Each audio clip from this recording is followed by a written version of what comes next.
All right, what's up, everybody? If you guys are just tuning in to this channel for the first time, I am Krulsawat with Simply Vegas. Welcome to LV Home Experts. This is where you're going to get all the information regarding financing and real estate here in Las Vegas. I got my co-host here, Dan French with Guarantee Rate. What's going on, Dan? What's going on, everybody? How's your day going? Great, man. I love the weather. Things are getting good right now. So Cool. So today we got a special guest, Matt Shields with Simply Vegas. And on today's topic, we're going to be talking about relocating to Las Vegas and the process of relocating to Las Vegas, right? And how to work with an agent and kind of that steps by step. So Matt's going to give us the full rundown. What's going on, Matt? Hey, chakits. What's going on, man? Oh, you know, just living the dream one day at a time, trying to be a good American. Be a good American. Why don't you pull that microphone a little bit closer to you? There you go. So, how was your weekend, Matt? It was magical. Magical? It was magical. Oh, my God. Wow. When you say magical, what does that mean? What did you do? Okay, so it was my birthday. Okay. And I was planning to do something with someone else, but that got cancelled. Oh, real quick, I just want to say happy birthday. Thank you very much. Hey, how old are you? I am 44. 44. 44. Oh, all right. Let's go back to that story. Yeah.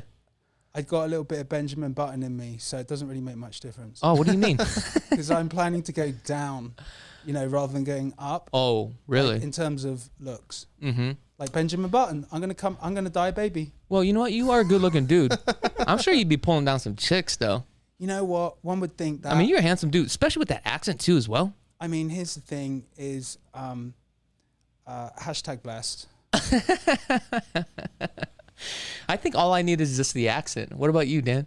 Oh, I love it, man. I think he's great. He's got good. You know what the vibe is? He's very positive. He's very confident. Yeah. I like that, but not too cocky. It took a long time to get there. Really? Yeah. I mean, But now it's real and it's good. yeah, it is. I mean, this guy is genuine. And what I like about Matt, he's like upfront and honest, and he'll just tell you how it is. Yeah, I think it rubs off too. Like when you came in the room, it's like you kind of wanted to grab the room. You know what I mean? It's the only way to be. You got to expand into your space. You know what's crazy is this accent. He got me started talking like that. Go on, do it. I can't do it that well. I guess that. How do you do it? I mean, an easy one. My sons do. I've got two sons, so they can speak English. And an easy, simple start is to go, "All right, mate." What, mate? There you go. You can start mate? from there. What, mate? One little thing at a time. Oh, there you go. One little thing at a time. What, mate? What, mate? You know Am I what's getting crazy? close? The accent too is kind of like it's entrancing a little bit because It is. Yeah, man. Because it's like you can sit there. Like you ever watch those movies that are like the English style movies? I could just sit there and listen to them all day. Strange. It's I like because mean, it's so mellow. It really helps. It's helped in a lot of ways, but I think the one of the reasons why it's been helpful to me in America is because it sounds slightly different. Yeah. Catches the ear a little bit. Yeah. It's intriguing. I can be quite well spoken, or I can be like a bit like American thug. Oh, so you can like I turn can it on and switch turn it up. off? I can switch into flip mode. Oh, really? Wow. Yeah. Thug mode. You know, one of the craziest mode. accents that I don't like is the Thai accent. And I mean, it's pretty I good can say that because I'm Thai. It's like, pretty you good. get over here right now. Like, that doesn't even sound cool. Good food though. It is good food. So let's go back to your story. Your birthday was this weekend. Yeah. How did that turn out? It turned out amazing. I try and like model myself on like Mel Gibson, Lethal Weapon, and I have a travel trailer. He's gangster, dude.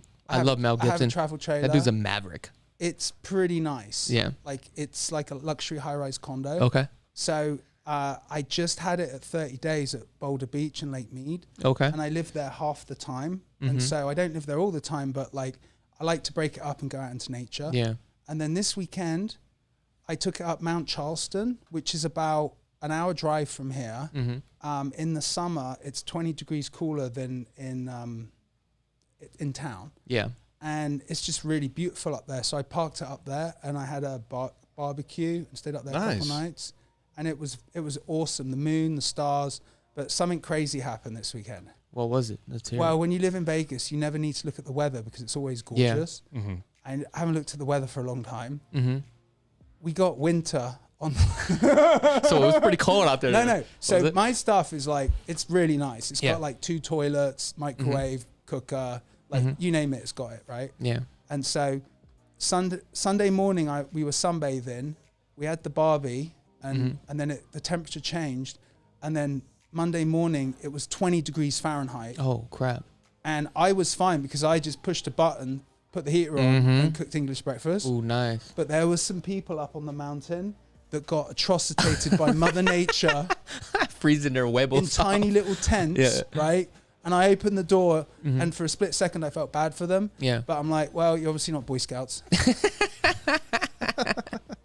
It's a self-preservation society. No, I gotcha. You know? So let's get into this. So we're going to talk about relocating out here to Las Vegas. So my question to you, Matt, let's just say I'm a buyer. I give you a call, right? I'm looking online. I give you a call. At this point, how do you walk the clients and how do you make them feel comfortable as far as like purchasing a home out here in Vegas? And some buyers will purchase it unsight unseen. Like, what is that process like? Okay, so been doing this for 9 years. Okay. And most of my time is spent talking to strangers off the internet. Yeah. And I've become quite adept at it. And the truth of the situation is I'm not actually there to sell anything on that first contact. I need to understand what their dream is and what their goals are. Yeah. And because I've been doing this so long, I kind of know what's going to make them happy. And like, I ask what their wish list is. And like, you got to understand the why of what they're doing. Yeah. And know what they want and like give it to them. And so initially a phone call, when people are searching online, that first phone call is so important because number one, you've got to decide, the person that's calling has to decide if they like you and they want to do business with you and they trust you. And that's where that accent comes in. Is that correct? It helps, but the thing is, an accent's not going to get your dream home. Yeah. There's a whole load of intangible competence and experience that you need to have to like make it simple and enjoyable. Yeah, it seems like buyers can kind of identify that right away if you know exactly what you're doing or not. They can kind of sniff that out from a seasoned agent versus like a newer agent. Well, right? let me tell you this, right? Yeah. I mean, this is what makes our business, like us good at the business, is because so many people are bad at this business. and thank you, by the way, to all those Muppets and monkeys that like cock it up, because 90% of all agents, I think there's like 17,000 real estate agents in town. 90% of them, the new agents, they'll give up their license in 1 year. Yeah, isn't that amazing? Real estate is very hard. A lot of people think it's easy, but it's very hard. It's hard. And especially when I sell a house and then the seller or whoever it says like, oh, wow, look at how much money you made. Oh, guess what? You don't know how hard this is. Yeah. Like, you don't get a paycheck unless you do the job. So what I wanted to say is, like, out of the 17,000 real estate agents in town, 50% of them will not sell one house this year. Wow. You better run away from those people like the plague, because if they're your agent, I'm going to get them. Yeah. So how does this process work? So basically they give you a call and they're like, hey, Matt, I see this home. I like this home. And they kind of give you a little bit rundown as far as what they're looking for, but they're not pretty familiar with the Las Vegas Valley. So how does that process actually start on your end? Okay, so I talk to them. I assess their level of knowledge. Yeah. And then it's kind of like, there's this thing called, in education for like special needs, it's called integrated education, IEP, an integrated educational program. I kind of give the people an IEP. I'll educate them about the areas. Okay. I'll tell them about the areas. I'll send them some videos. I'll talk to them, and I'll get them going as to like to have a mental framework of reference as to like all the information they're looking at online. Yeah. And then I will cherry pick based on what they think they want. Yeah.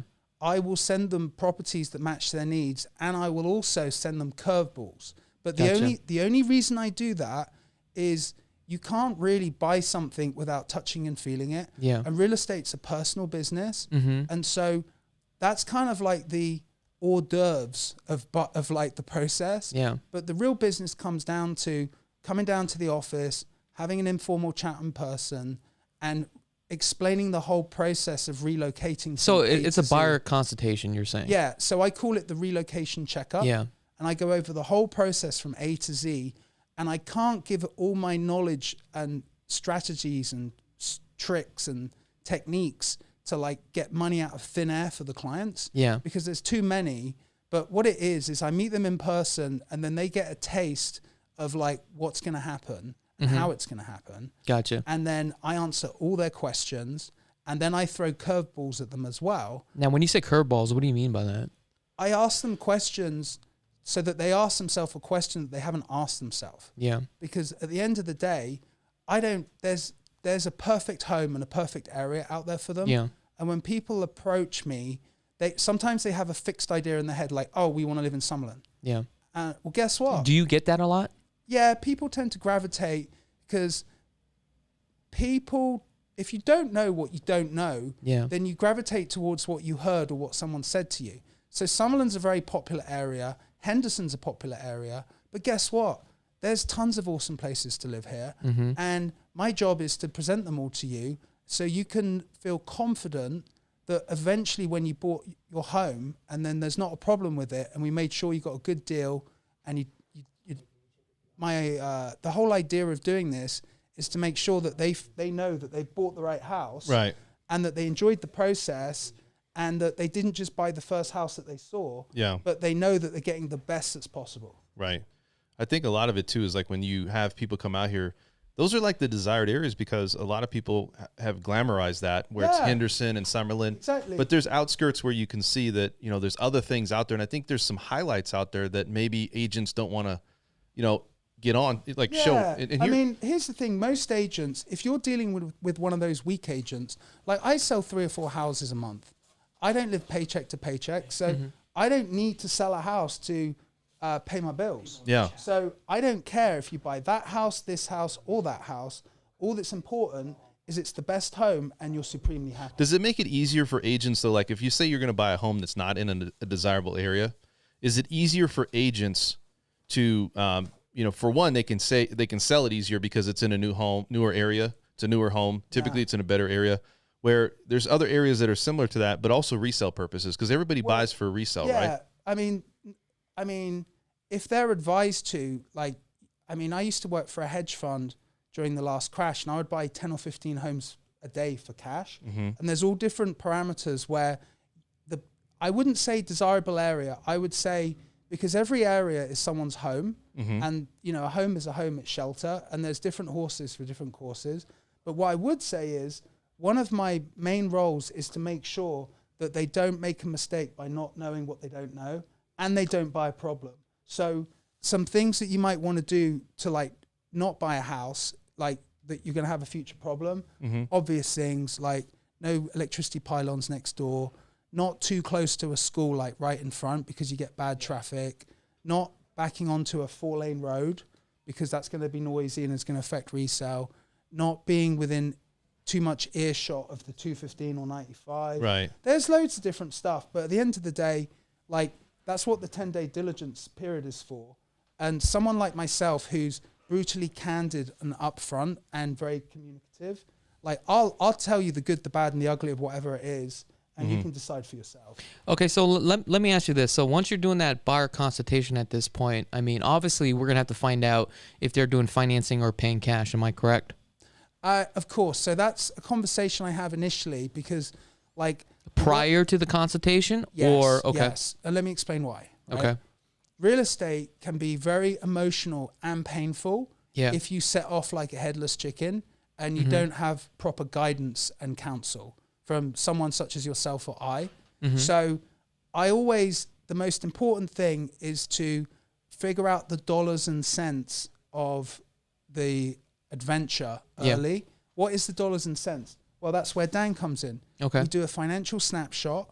There's 3 components: credit, income, and liquid funds for down payment. Right. And so we do the snapshot, and then we can figure out the whole budget so that if you're renting and you want to buy and you say, look, I pay $1,500 a rent now, I want my mortgage to be about the same, then Dan's going to tell us, well, if you want to pay $1,600 a month, how much mortgage can you get? Like, absolutely. Yeah. Okay, so let's walk this process at this point. So now you are referring the buyer over to a lender. So let's just say it goes over to Dan. Yeah. Now, Dan, explain that process. What happens from there?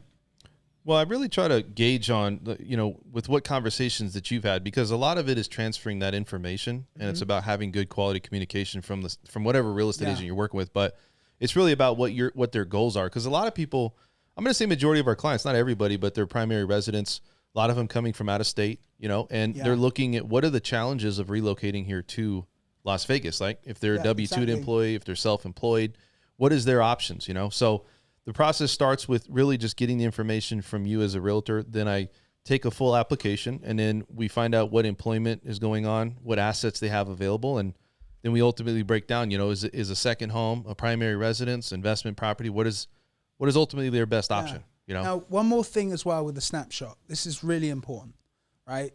Sometimes people have a dream. They're wandering around like lost lambs online, watching your videos on YouTube or on the internet, and they're doing their research, and they're like, but they don't really know what's going on. Yeah. It's so important to do the snapshot, because sometimes people are blown away. We can get them a house in like 2 weeks, and it's much better than they expected. Other times people think that like, oh, I'm just going to buy a house. We do the snapshot, and there's challenges, and there's always challenges in life, but we can give you free advice to fix that, so you can get the home you want or at the price point you want. And like, even if you say to yourself, oh, I'm not going to speak to them because I'm going to do this in a year or 6 months. Wrong. You should do it now. You should do it now, because guess what? We're going to help you do it the smartest, most effective way, quicker. And it's better to get free advice than just to wing it and then get a big decline and disappointment when you're ready to go. And another point I wanted to make out too is the reason why you want to get that financing out of the way is because depending on the type of financing you have, that's going to be a compensating factor on the property that you can actually buy. Am I correct? Yeah. One other thing, this is sad when it happens, but sometimes people, like, the earlier we can talk, the better. Yeah. Sometimes a lot of people are retiring, right?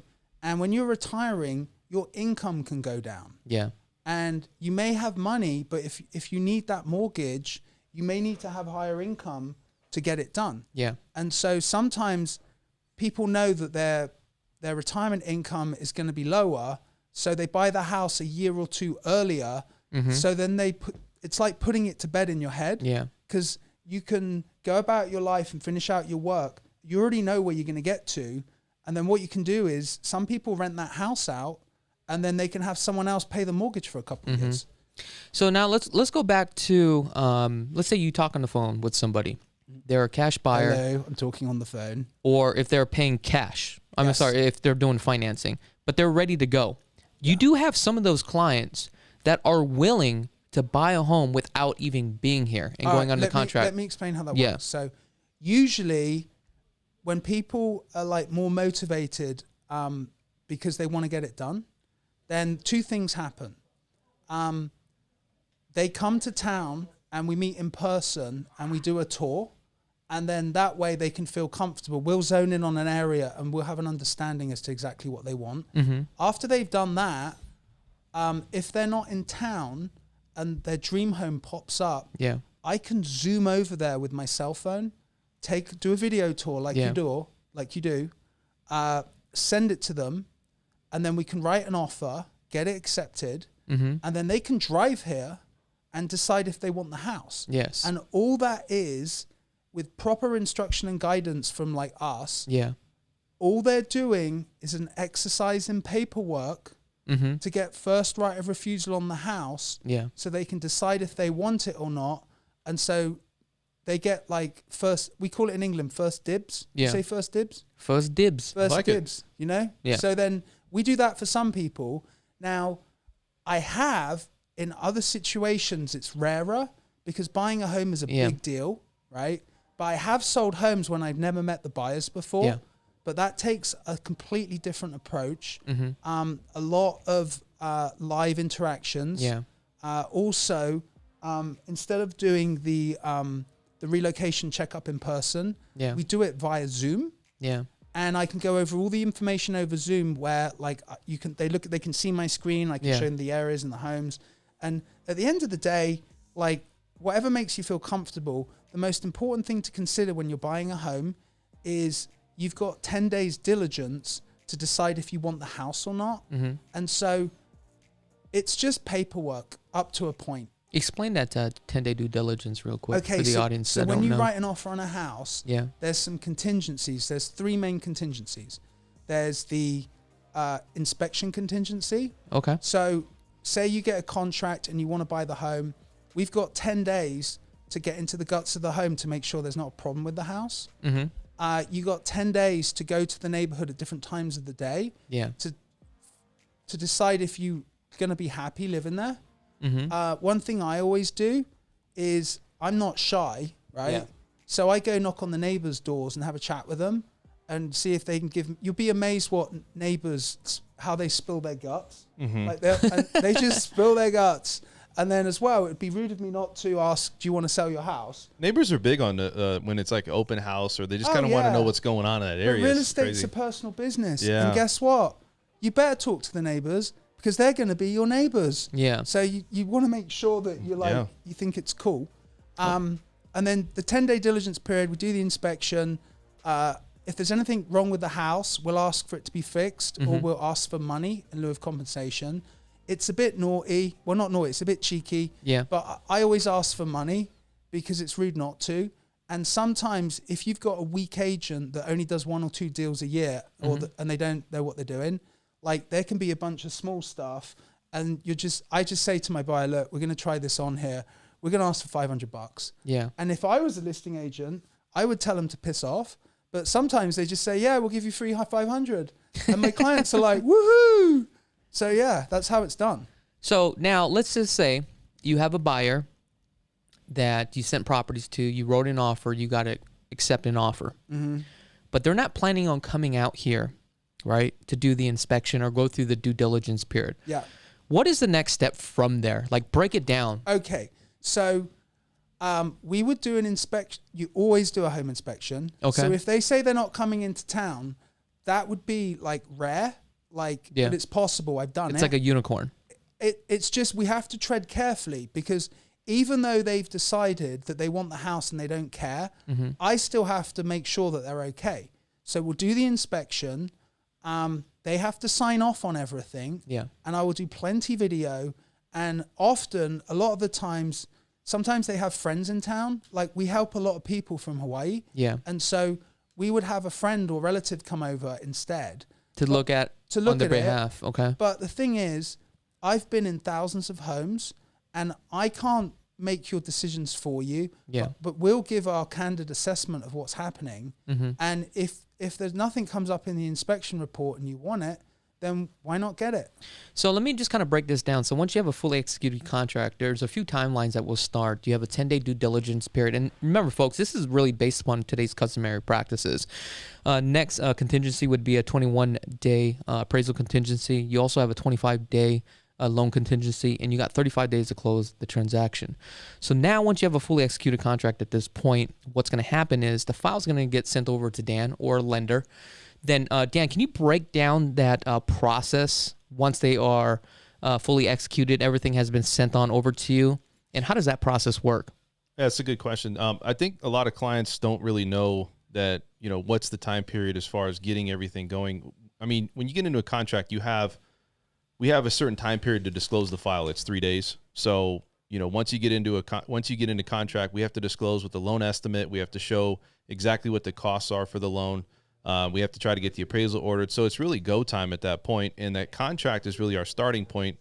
And, when you look at going through the process with a lot of people, it's a lot of online stuff now. So there's some people that have some challenges.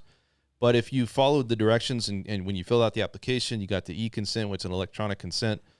Really, it's a really smooth process if you're good with electronics or good with just computers in general. So, but yeah, it goes through that process. You order the appraisal, and then after that, I'm going to be calling you about discussing what rates are doing. I'm going to call you about any paperwork that's needed. Ultimately, what my job is to try to get it to underwriting, so that way we can get that approval that everybody's looking for. Okay, so now let's actually go back, because now we're talking about the appraisal. And so now let's say the appraisal comes back in, Matt. At this point, let's say the appraisal comes in under what was initially offered. How does that process work from there? Okay, so let's back the truck up a little bit before then, right? Because like I said, I talk about this when I meet someone, but there's so many different doing real estate successfully for a client. It's like a game of chess. Yeah. My job is to show them the chessboard, which is all the areas in the homes, and then all the pieces of... Great analogy, by the way. Well, let me tell you, we haven't got started into playing chess yet. Or like, the goal of the game is to do checkmate to the seller, right? Checkmate. Ooh, I like that. Checkmate. Mate. Checkmate. Mate. Checkmate. Checkmate. And so anyway, so then... Checkmate. And you got to protect... Hey, what was the other one real quick? What? The first one you Checkmate. No, the other one you showed us, or you were telling us. Which dibs. one? The first... Oh, dibs. Oh, first dibs. No. The accent, the first one. Oh. Was it all first right, dib? mate. All right, mate. All right, mate. All right, mate. All right. All right, go back. Oh, Sorry. no, look. All right, All right, mate. No. I. All right. No, All right. that's American. Oh. Okay. All right, mate. All right, mate. Okay. So, appraisal. Yeah. If someone's getting a mortgage, I have to sell the house 3 times. Yeah. You have to be sold on writing an offer. Yeah. Yeah. I got to sell the seller on accepting your offer. Mm-hmm. And then if they're getting a mortgage, we have to sell the bank that the house is worth what we say it's worth. Yeah. Now, in a competitive market like now, it's possible that you could have appraisal issues. Mm-hmm. So when we write the offer, an appraiser, this is what an appraiser does. He looks at the subject property, and then he looks at homes that are plus or minus 20% square feet. It's in a 3-mile radius. That's in a 3-mile radius. Within a 3-mile radius. So, and I'll tell the client, I said, listen, I'm 90% this is going to appraise, or I'm 100%. Yeah. And then I also, when we get the contract, I talk to the seller's agent and say, hey, what do you think this house is going to appraise for? And then what do you think your seller's going to do if it doesn't appraise? Because if you have those conversations early, then you can see if the seller's cool or like what the vibe is. Because if there's an appraisal challenge, say you're buying a house for like 500K and it appraises for 475. Yeah. So 4 things can happen. Yeah. The first thing I do as the buyer's agent is I say to the seller, hey, you need to drop your pants and drop the price. Well, actually, I don't say drop your pants, but it's the same sort of thing, right? Yeah. You got to drop it. Mm-hmm. Now, because that's better for my buyer. Yeah. Now, the seller can say, no, I'm not going to do that. Let's meet in the middle. Yeah. Or the seller could say, piss off. Your buyer needs to put that extra 25K down. Right. And I'm not budging. Otherwise, we're going to cancel this contract. Yeah. Now, that's a sucky thing. I never have, I've touched wood. I've never had to cancel because we have conversations first. Yeah. Because if it fails to appraise, you as a buyer, you've wasted time. Mm-hmm. You wasted $500 on the home inspection, and you wasted $500 on the appraisal, and maybe if you're coming from out of state, maybe $1,000 in travel logistics. So what you're saying is, as an agent, especially a seasoned agent, you're doing all your homework all up front, and you're putting all the pieces together, and you're pivoting and shifting and negotiating at the same time. Correct. Well, if to be successful in this market, you've got to be like fluid, and you've got to go. Yeah. And you got to know. Okay, like go back to the chessboard. Yeah. You got to know where all the pieces are. Mm-hmm. You got to know what the objective is, and then you're not playing chess. You're explaining your client how to play chess, and you're advising them of all the moves. Yeah. And you want them to get what they want so that they can go checkmate. Oh, nice. Okay, so now let's just say if the appraisal comes back and it's $10,000 below, what's the chance of in today's market to get the seller to reduce the price? It depends because another thing, like it's not, okay, so real estate is a personal human business. Yeah. Part of my job, my ex-mother-in-law said to me that I've got a trusty face and a trusty voice. Is that a good thing or a bad thing? It's good for me. I don't think my ex-wife is very happy.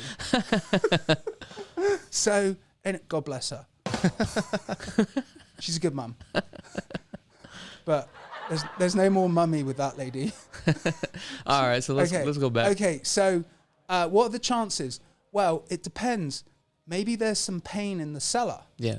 Maybe the seller needs to get their ass out of there. Mm-hmm. Maybe they have to move because they're buying another house. Yeah. Now, I would never, if I was representing the seller, I'm like a trapdoor. Yeah. Information goes out, but nothing comes in. I don't let them know anything. That's a good agent, man. That's but what let me tell you, if I know that the seller is someone's dying. Yeah. I know that sounds really harsh, but if someone's dying or someone's ill or they're buying another house or something, I know I've got them. Exactly. And I don't even know why a listing agent would even tell. Because that's crazy, dude. Most people are stupid. 90% of the agents are stupid, right? and you can't keep a bad Englishman from fucking banging down your door. All right. So anyway, so the thing You said most agents are what? not the sharpest knives in the drawer, except us, of course. And we're pretty sharp. Yeah, that's true. I mean, we're sharp enough to be doing this, eh? So anyway, okay. So the other thing is this: is that if you know that there's pressure on the seller, they can't afford to find another buyer and go through this process again and have the house not appraised again. Yeah. So then you're like, well, we might as well talk turkey then and make a sandwich. Yeah. And then get them to drop the price or do a deal. So now let's just say the appraisal comes back. You were able to negotiate. You create up an addendum. You send it on over to Dan. We're roughly about 21 days into this deal at this point. We're coming up on the third contingency, which is the loan contingency at this point. This is where you need to get fully approved through the underwriting. So explain this kind of process, Dan. How does that work with the underwriting and the processing department? Because a lot of people out there, they think they just speak to the lender. They get a conditional approval letter. Now they're fully approved. But not knowing that it has to be fully approved through the underwriting department. Kind of explain that process from your job to the processing department to the underwriting department. How does that file get all the way over there until it gets fully approved? And what are the things that you see that a lot of buyers that they'll actually have to turn in order to get fully approved? Yeah, a lot of this stuff is updated pay stubs. If they're getting a gift letter, they need to get the gift letter filled out. Yeah. A lot of the stuff is like, hey, you know what? If you're getting a job transfer letter, talk about people coming from other states. You know, people coming here. We need to submit all that paperwork. The processing part of it is the processor's job is to assist me. I'm giving a checklist of things that she needs to go or he needs to go out and get for the underwriter. And then the underwriter ultimately is asking for these things at conditional approval. So there's actually two parts to underwriting. The first part is getting an approval based upon what I've submitted, which shows it's, hey, 85% of that file looks really clean. We like it. But to finalize it, we need to get to what's called final loan approval, where they go back and get all these updated, all these updated documents. So a lot of the stuff is really being where you have to be knowing what you're asking for up front as a lender. You also have to go through the process of really just making sure that we get that full commitment letter, because like you were saying, the mortgage date is important because that puts you outside of contract, really. Your earnest money deposit's at risk. So if we don't have full underwritten approval, not just conditional approval, then potentially you're putting your money at risk. And that's why it's so important for a lender and a processor to work together to try to get that information from you as a consumer or a buyer, so that way we can get that full loan approval. It's big with new home builds. So it's kind of like working together as like a team, right? So basically your agent is kind of like the middleman. He pretty much juggles everything through. You don't have to raise your hand. You'll be next. Please, sir, may I talk? Hold on for a second. So at this point, you have to understand that your agent is kind of like the middleman and really juggles, the lender, the title company with the seller, and pretty much relays the information and the data to you. I would say the real estate agent is probably the most important attribute to the file, because they have relationship with the title company, they have relationship with the lender and the client. I mean, there's a lot of moving parts. This is really important. Yeah. Okay. So listen up, folks. This is really important, and this is why Dan's worth his weight in gold. Okay. How heavy are you? I'm sorry? How heavy are you? 220. That's a lot of gold. All right. Okay. He set you up for that one. I know. So, okay. So people say, oh, I'm approved. And they don't know who I am. Yeah. They don't get it. They don't understand they're entering into a game of chess. Mm-hmm. And they don't know that they know nothing. And if they're not careful, they're going to get screwed. Mm-hmm. So they're like, I already have an approval. Oh, where's your approval from? Bank of America. That could be bad news. Why is that? Because Bank of America, Wells Fargo, they're not local. Mm-hmm. Yeah. They've got thousands and thousands of files every week. Mm-hmm. Their staff are miserable, and they're underpaid. Yeah. And they hate life. Look at Dan; he loves life. Oh, I love it. Love life. I was jumping for joy when I got in here. He looks like shit right now. But what I'm saying He's about to slide off the couch. I'm like this. I'm falling asleep. What I'm saying is, we got to get you up, Dan. I need a Red Bull. Exactly. But this is what I'm saying, is that someone will say you have an approval, and they'll just push a button and say you're approved. You're not approved. Yeah. So you get your hopes up, and then if you speak to an agent that doesn't know what they're doing and doesn't want to check all this stuff, then you could get into contract, you could spend $2,000, you could get to final underwriting, and then they will say, oh, I'm sorry, you can't have the house. Yeah. That happens all the time. Well, I was going to say, Happens all the time. I want to say one thing It's about bad. a It's really client. bad. This morning, I met somebody, and they actually watched us on a radio show. Yeah. And I was like, she's like, I know you look familiar. You're on a radio show. So Yeah. I gave her a laundry list of stuff. They don't like to submit things online. Yeah. Dirty laundry? Yeah, like a laundry list. Like it was like 15 things, right? She's like, is this normal? Was there skid marks on the on the underwear? Oh, of course. Of course. So let's talk about this. Let's just say, you do have bad credit, or you think you have bad credit, but you're afraid to go get approved.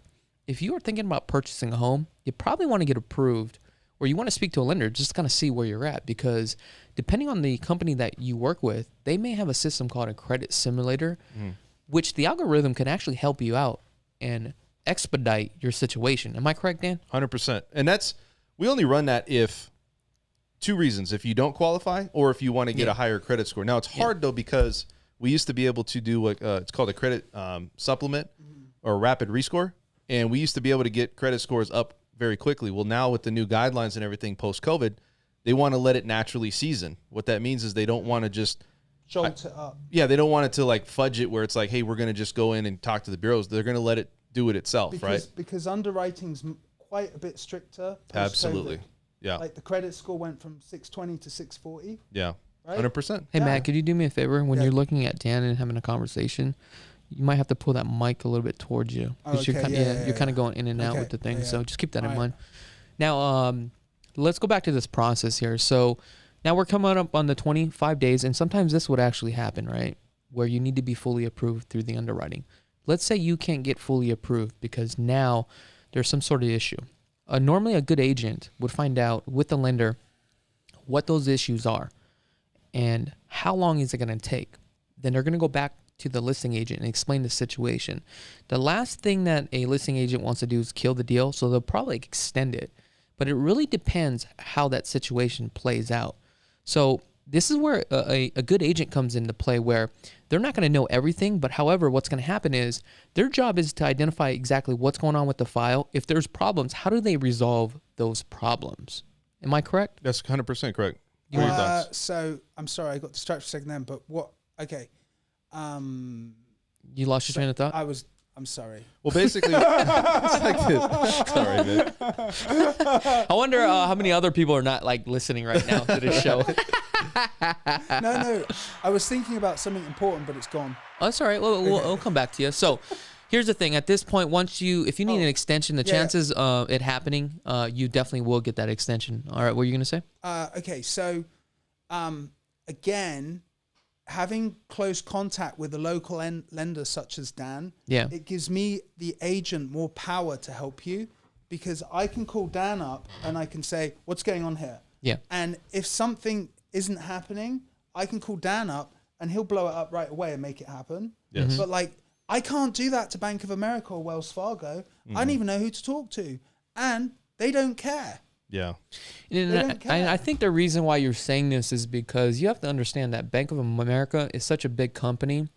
You have to understand they're probably processing like 10,000 loans a month. And their underwriting department, or even their processing department, they're robots. Exactly. They may not be located here in this state. But you know what analogy I use? Yeah. Is that we are going to put love on your file. Dan's going to put love on your file. There's no love in a big bank. Yeah. Why would Dan make love to the file? Well, he's a sick individual, isn't he? I am. No. I have my moments. Well, the reason why he would make love to this file is because, look, he ain't getting paid until this deal is No done. one is. And you're not going to get your dream home. Exactly. I want to say one thing, too, is that, look, we're self-employed, but technically we work for the agent, too, in a sense that the agent directs the client. The agent, whoever is the rainmaker, whoever has the clients, they ultimately make the decisions. And so if you're not doing what that person wants you to do, regardless if it's me, let's say it's another real estate agent, another lender, that real estate agent has full control over that lender. You know, if you do something wrong or if something happens, you'd be like, look, man, I'm sending you business. What are you doing? Now you're reflecting my business. Right. Right. And so you know that, right? So then my livelihood and my client's success is dependent on how good you do your 100%, job. yes. Which is why, like, it's hard, it's a big deal, and we do. It's accountability. We have symbiosis for the client's success. You hold me accountable Yeah. and try to keep, and you hold everything accountable on the outside, but that's Yeah. what it is. It's accountability. I have accountability to you, and you have accountability to your client. Yeah. So it kind of goes uphill, you know? Yeah. All right, so let's go down to the closing table now at this point. So at this point, we are got fully approved from underwriting. We have 3 days where we're going to do a final walkthrough. You want to explain that the final walkthrough? Yeah, so it's vital. The final walkthrough is your last chance to make sure that you're not buying a problem. Yeah. Because when you close on that house, whatever problems are associated with that home, you then become the owner of them. Yeah. So what type of problems can there be? Well, when I was with this hedge fund during the last crash, I was buying 10 or 15 homes a day for cash. Yeah. And there was all kinds of problems because it was apocalypse. No Yeah. one really knew what was going on. What's happened? Yeah. Okay, let me talk about some funny stories about that later. But if you're buying a house to relocate, what could go wrong? Well, in the contract, the seller said they were moving out. You're not going to close on the house if they haven't moved out yet. Yeah. They need to get their asses out. Mm-hmm. If you said you were going to get the washer and dryer and they took it and it's not there, we're not going to close. You either bring that washer and dryer back or you give us $1,000. Yeah. Or sometimes weird stuff happens and sometimes sellers are dicks. Like maybe they bashed up the house a bit when they were moving out. Yeah. Well, we need some money or that needs to be fixed. Or maybe like fixtures and fittings are included and then they decided they were going to take all the fans out the house. Yeah. Well, that's a problem. We're not closing until you bring the fans back or you give us some cash. You know what sucks about that is by then your rate has already been locked in, and your rate is only locked in for a certain amount of days, and sometimes you may have to start the file over, and sometimes you have to kind of like weigh your pros and cons because a ceiling fan could be missing, but then if you're like, you know what, for them to come back to install it could take another 3-4 more days. Then I mean, this is my philosophy. Yeah. If you make a mistake, you should pay. Yeah. And then we just got to figure out how to make them pay or make it right. But at the end of the day, you are right. I mean, if it's, you got to break a couple eggs to make an omelet. Yeah. But no egg should be broken because Correct. the contract is the contract. And if you don't do what you say you're going to do, or you've been nefarious or deceitful, you should pay. Yeah. So then you do the walkthrough, and if everything, weird shit that's happened to me. Okay. Walkthroughs, weird stuff. Weird. Okay. Like one time, there was a fire. One time there was a flood. Oh, during the walkthrough. Before the closing, there was a fire. Yeah. We're not going to buy a house that has fire damage. Yeah, of course. One time there was a flood. One time some squatters moved in. Okay, so let's play this. Let's play out this role here. So basically, one time someone died. All right, let's talk about this fire property. So let's just say we're about to close. The buyer's out of state. Everything was done all electronic. Everything was all done through video conference. At this point, we're going to the closing table. You do the final walkthrough on behalf of your buyer. Yeah. You realize that the home has been flooded. You're closing in 2 days. Yeah. Walk us through that process. Stop. Everything stops. Okay. Right. What do you do at this point? First thing you do is you notify the buyer and the seller. Okay. And you say, Houston, we have a problem. Abort. And then if it's fixable, it's fixable. If it's not fixable, then if the buyer still wants the property, we'll hang out and let it be sorted and they'll get it. But like at the end of the day, it's up to the buyer to decide if he wants to take that on and how he wants to take that on. Oh, so let's just say if he wants to take it on. So obviously the file gets stopped right now. Now we have to push everything back. But the problem is that when you start pushing things back, especially on the financing side, you have to understand your interest rate may be locked for a certain amount of days. That could also affect you as a buyer because if you need another 15-day extension to fix those fire damages, now that could run into a problem. Am I correct, Dan? How does that work? And the fees and stuff like that. Explain that in detail. In a sense like that, I try to avoid that with clients because what I do is I have an ability to kind of gauge between a 30 and 60-day lock, and I really watch the markets. And if there's not too much of an adjustment, I actually lock it for an extended period, which gives us extra days. So you're never going to run in that, hopefully, with me. After you. No, go ahead. Okay, but we're also talking like bad situations that are highly unusual. Yeah. So you could even ask technically it's not if it's the seller, it's technically the seller's problem that's becoming the buyer's problem. And then the buyer could say, look, it's going to cost X amount of time. The seller's going to say it's going to cost X amount of time to get this fixed.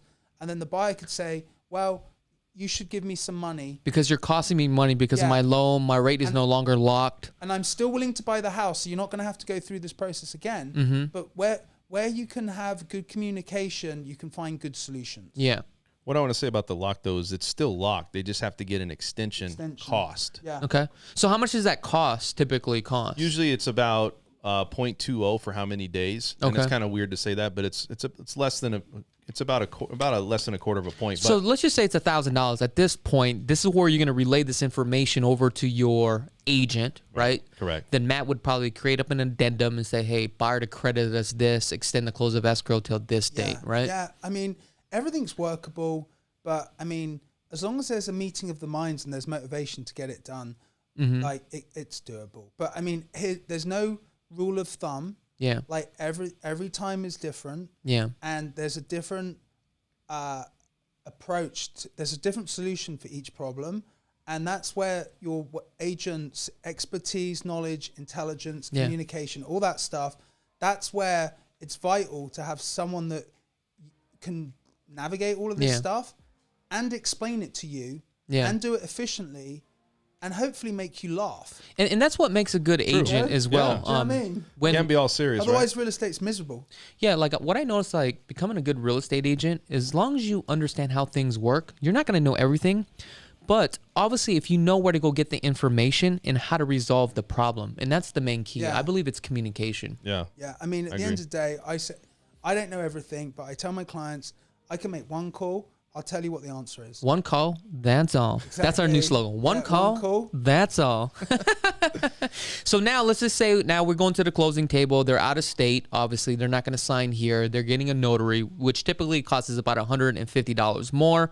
So basically, we'd have a notary to go to your place of business, your home, you're signing documentation. Now, prior to that, typically we normally get the settlement statement, and a lot of agents out there don't know how to read a settlement statement. This is the most important thing. Also, the prelim title report, but I'm going to get into the settlement statement. The settlement statement is going to give you the breakdown of the cost and the fees of who's paying what, taxes, transfer fees, HOAs. And if you are working with a listing agent and they are using their title company, if you don't understand how to read those things, you can technically get hosed. Am I correct? Yeah, I mean, people make mistakes. Yeah. Now, something else, you see it sometimes. Yeah. But like sometimes people are sneaky. Exactly, especially with that settlement statement. They put junk fees. And do you know what? The only place for junk is in the trunk. Exactly. That's leave it in the trunk. Junk with the trunk. More junk in the trunk. Exactly. We don't put junk on the settlement statement. Yeah. We put that junk in the trunk. Okay. So after you review the settlement statement, you're like, go ahead and sign off on it. Because normally what I do is I have the title company send us a settlement statement. Do not record this, right, until we look over this first. And we give you an email saying it's a go-ahead. So at this point, we contact our client and say, hey, everything looks good. If you have any questions, feel free to give us a call, blah, blah, blah. Now we sign it. Now they wire over the funds. At this point, once they wire over the funds, certain companies with the lenders, they have this thing called fax funding. Dan, explain what fax funding is and what the benefits of fax funding and why this is so important. Well, it's pretty much when you go into a situation. This is actually a good question, Chuck. It's because I get it a lot. People don't understand that. They always say, do I bring in a check or a cashier's check? And what the problem is that you can do that, but it takes like 10 days for it to clear Even a title. A cashier's check. I have that problem. You think cashier's check is cash. Right. It's not. There's so much fraud that the escrow companies are scared witless to not receive a wire. Yeah, I mean, well, no, the wires are Wires good. are better. Well, wires are better. I think there's some misconception out there, but we're not going to get into that. But wiring funds is the easiest way to do it. And you just go down to your bank and they give you wiring instructions as a wire number. And you tell your bank, hey, I need to wire this amount of money to the title company's bank. And it's a really streamlined process. It's really easy. And so most people don't understand that when you get down to that point, even with the gift fund, you have your people that are giving you the gift do the same thing. You know, so everything's wiring money directly from one bank to another bank. And it's really like, really a couple minutes in the bank, The thing is, we need to talk about this. Wire fraud. Yeah. Like, so wiring the money is the simplest, but you always need to speak to your agent. Yeah. And you need to speak to the person that's asking for the wire, because there's a lot of sophisticated fraud out there. And if you don't talk to the person and you don't double, triple check everything, then there's a risk that you could wire that money to like Mogadishu. Yeah. And it's over $1 billion fraud industry. So it's super important. That's one thing we talk about when we first meet people is the digital fraud disclosure, because we do hundreds of transactions. We never have a problem, and that's because we dot our I's and cross our T's and make sure that everyone's talking to everyone. Now, let me ask you this. Once we close on the deal, the property has been recorded with the county. The buyers are now the legal owners of the property, and they're out of state. What do you do, like with the keys, the garage door openers, and all that stuff? So a seller's not legally obligated to give you anything. Yeah. You're going to rekey it anyway, but... Yeah, so...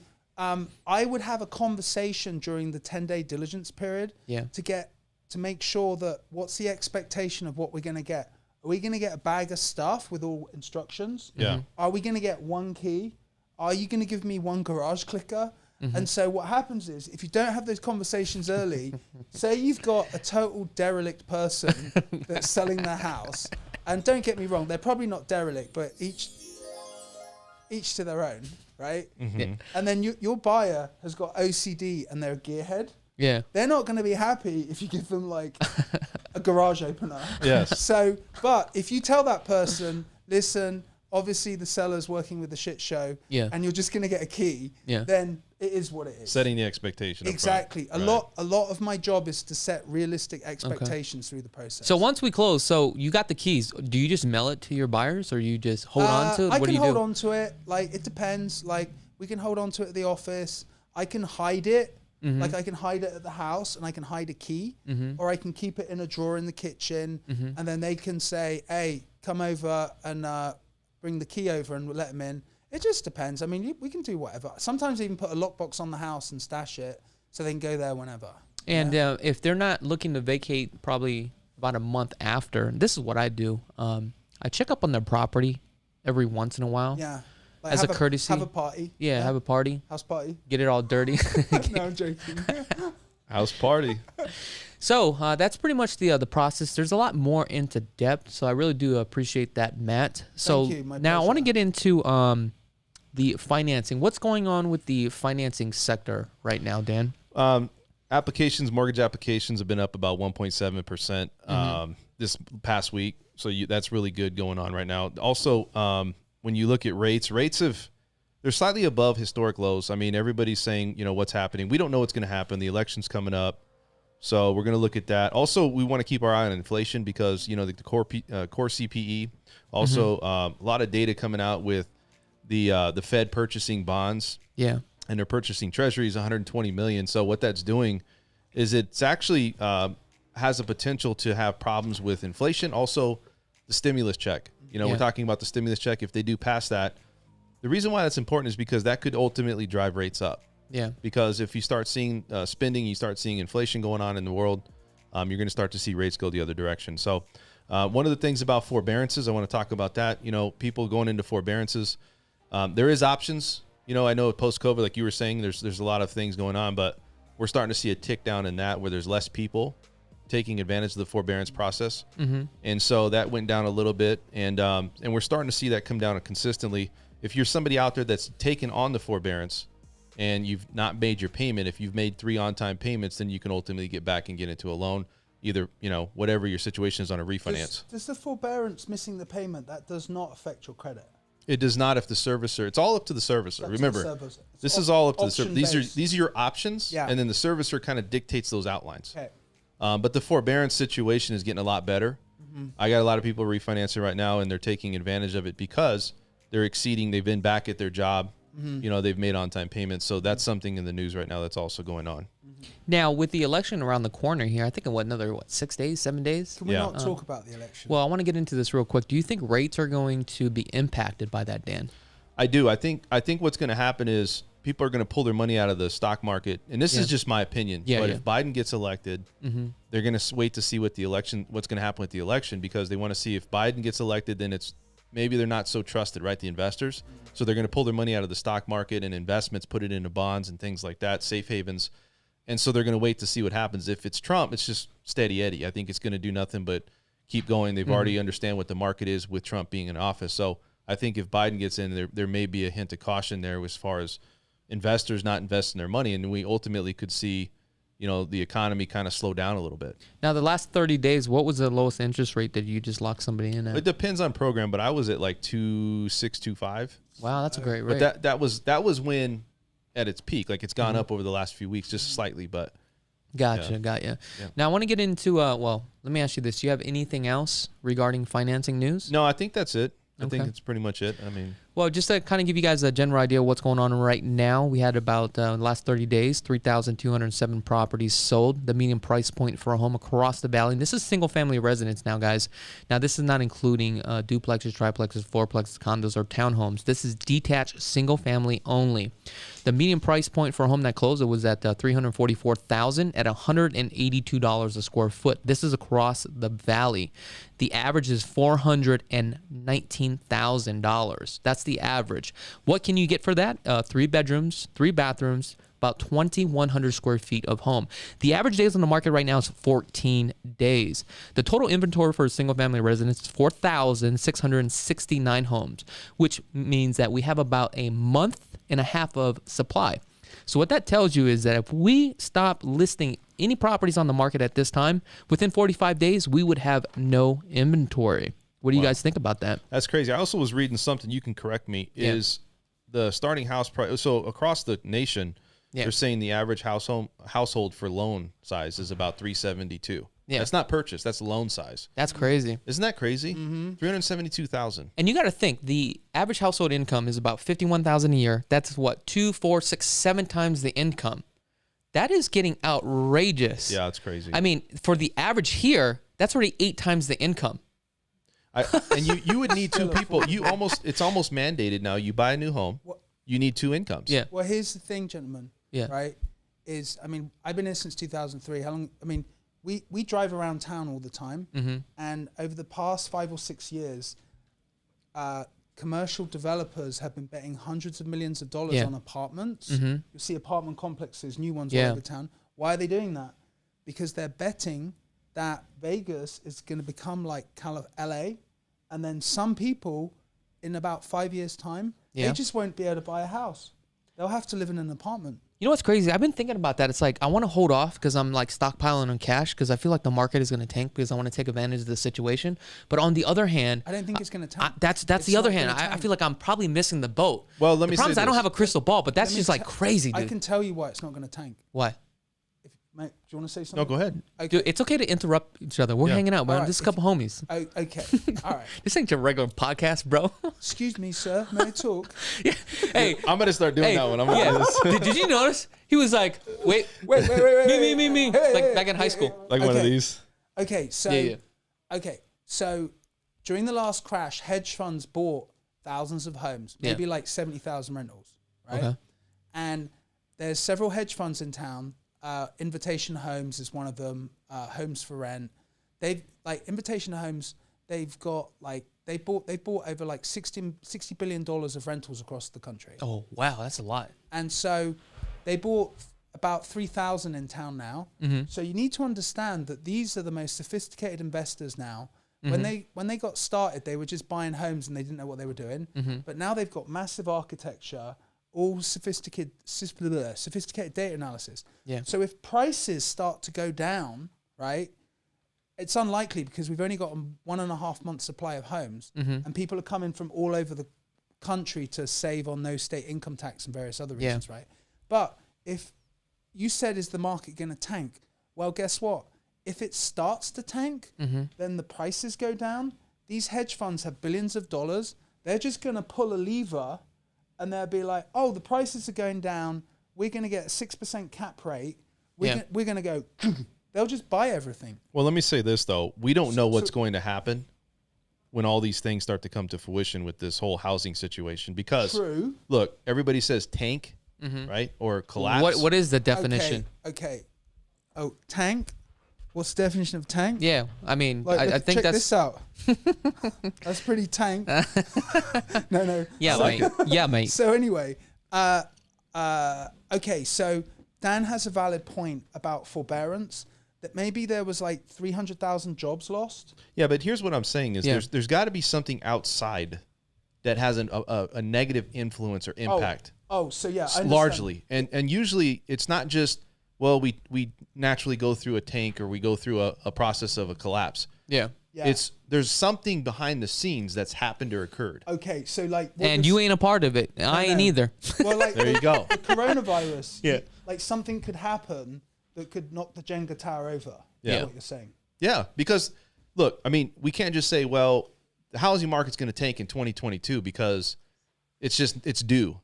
It's usually because there's an unforeseen thing that's Correct. happened Yep. that's contributed to why it's happening. Yeah. And this could be one of those things where, yeah, you see these prices going up, but this is big enough where if we start to see things happen where it starts to have a negative impact, people are leaving their homes, they're not paying their mortgage, you're going to see investment properties, primary residence start to come down. Yeah. And you're going to see a Possibly. natural recession. Well, wasn't there like 2 million people in the U.S. Default. in default right Yeah, now? I saw that. So that it could Think be. about that. That's a pretty That's big a lot. impact. And if we take a look 4 years ago during, I would say, no, not even 4 years ago, I'm sorry, 8 years ago during the Bush administration, housing, I think it was up to like 79%. We dropped down to like 63% of ownership, dude. Yeah, and that's something. Look, do you have a valid point? 100%. Yeah. Could it keep going up? Of course. Nobody knows, but I can say that the times that something did happen, there was some unforeseen event that's happened that was on a grand scale Yeah. that influenced either the markets, investors, or something. So something else, right? So this is what I'm seeing. Like I don't go down the strip much anymore because I'm not a young man. You know, like I'm not out like down on the strip. You're not at club at the Aria hanging out. No, you're just more wise, dude. I'm not at the club. And so anyway. Up in the club. So but here, Venetian's up for sale. Yeah. Wynn's not open all the time. Yeah.